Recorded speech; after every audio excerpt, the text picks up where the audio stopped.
여러분, 고래고기 1번지 이러면요, 장생포를 이야기하죠. 장생포.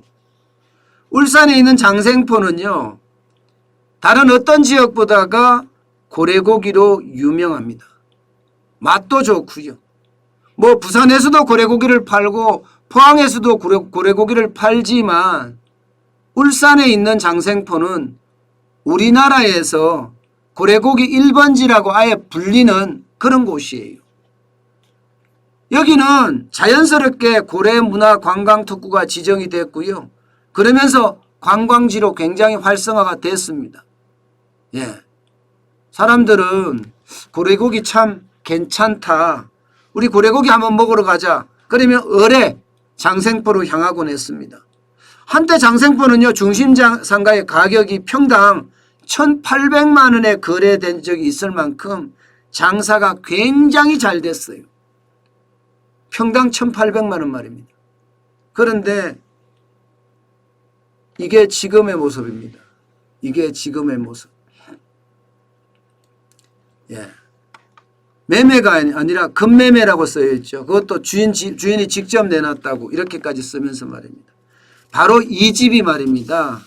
3대째 예, 고래고깃집을 운영하고 있는 노포입니다. 그런데 이 노포가 이렇게 예, 폐업을 했어요. 폐업을. 그도 그럴 것이 지금 여기 장생포항에는 가보면요. 예.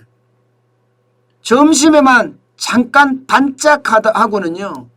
저녁이 되면 유령의 거리나 다름이 없습니다. 유령의 거리나. 유령상권이 명동에 있다고 했는데 이 장생포에도 예, 유령상권이 존재했었습니다. 그만큼 사람이 없다는 거예요. 그러다 보니까 3대째 노포에 3년째가 아닙니다. 3대 할아버지 아버지 나 이렇게 3대째 노포도 폐업을 하는 겁니다. 심지어 말입니다. 그 우체국 옆에 있던 고래고깃집 이러면 사람들이 다 알았어요. 그거 유명했다는 거. 근데 그 집도 가보면 없어졌습니다. 이미 문을 닫았습니다. 이렇게 고래고기를 가지고 명성을 얻었던 식당이 줄줄이 문을 닫았습니다. 줄줄이. 그만큼요 어려워졌다는 이야기입니다. 실제로 말입니다. 여러분. 실제로 이 부산, 울산, 포항에는요. 고래고기집이 그래도 적어도 코로나19 이전에는 110곳 정도가 있었어요. 110곳. 울산 지역에서만 이 장생포 지역에서도 적어도 25개에서 30개가 있었습니다. 그런데 지금은 서서히 사라지고 있어요. 장생포는 17개 가게가 성업을 이루었지만 결국 현재 남은 고래고깃집은 9개입니다. 9개. 최근 1년, 2년 사이에 전부 다 문을 닫아서요.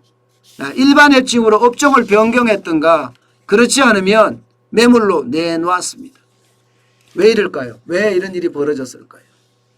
왜 이런 일이 벌어졌을까는 되게 쉽습니다. 왜냐하면 첫 번째는 해양수산부가 밍크고래까지도 이제는 해양보호 생물종으로 지정할 계획이라고 이야기합니다. 이렇게 되면요. 밍크고래를 포획도 못할 뿐만 아니라 보관, 위판, 유통 전면 금지됩니다. 올해 범고래, 흑범고래를 이어서 내년에는 큰돌고래, 낫돌고래까지 하고요. 2023년에는 밍크고래까지도 이제 해양보호생물 종으로 지정을 한다고 하니까 이게 어떻게 되겠어요? 이게 결국은 여러분 이제 고래고기 먹지 못한다는 결론이에요. 만약에 정치망이라고 이야기하죠. 예, 건물을 가만히 한 곳에 쳐놓고 있는 걸 정치망이라고 하는데 정치망에 밍크고래가 걸려들어도요. 이것을 팔지 못한다는 이야기예요. 묻어버리든지 예, 이제는 뭐 태워버리든지 해야 된다는 뜻입니다. 저는 이런 정책들이 생활 현실에 얼마나 접근됐는지 저는 이런 게 굉장히 중요하다고 생각하거든요. 예. 생활 현실에 많이 접근되게 뭐든지 이루어져야 되는데 생활 현실하고는 상관없이 전 세계가 그렇게 한다고 하니까 우리도 그렇게 해야 되겠다. 그렇게 마구잡이로 따라간다는 건 여러분 결국이요 민생만 망가질 뿐입니다. 안 그래도 지금 코로나19 때문에 지금 사람들이 오지 않아요. 이곳에 사람들이 진짜 많은 사람들이 오지 않습니다. 그러니 장생포는 점점 줄어드는데 이제 고래고기를 아예 못 팔게 한다면 밍크고래가 지금 고래고기 거래량의 거의 한 90% 정도 차지합니다. 근데 이거를 못하게 한다면 결국 어떻게 된다고요? 장생포를 비롯한 울산이나 부산에 있는 고래고기집은 이제 점점 문을 닫아야 된다는 이야기예요. 문을 닫아라는 이야기예요. 저는 고래를 포획해야 된다. 고래를 잡아야 된다. 이런 주의는 아니에요.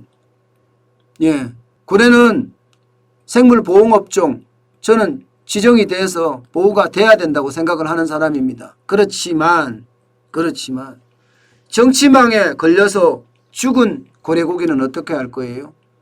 그리고 대형 거물을 가지고 하다가 잡힌 고래, 근데 잡힌 고래가 만약에 죽었으면 어떻게 할 거예요? 저는 이런 부분에 대한 게 좀 합리적으로 모든 게 의사결정이 돼서 민생까지도 고려한 의사결정이 됐으면 좋겠다 이런 생각을 합니다.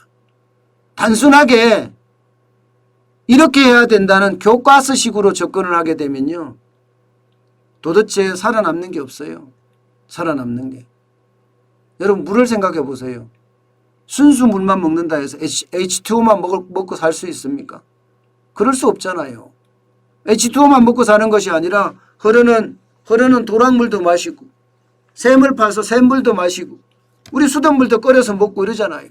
그런 것처럼 합리적으로 의사결정을 해야지 일방적으로 교과서적으로 거기에 환경 거기에 가만히 됐겠죠. 여기도 이념적으로 이런 게 판단이 돼서 된다는 자체가 참 안타깝습니다. 저는 앞으로도 그래요. 민생을 반드시 생각할 수 있는 그런 정책 결정이 그 어느 때보다 중요하지 않을까 다시 한번 생각해 봅니다.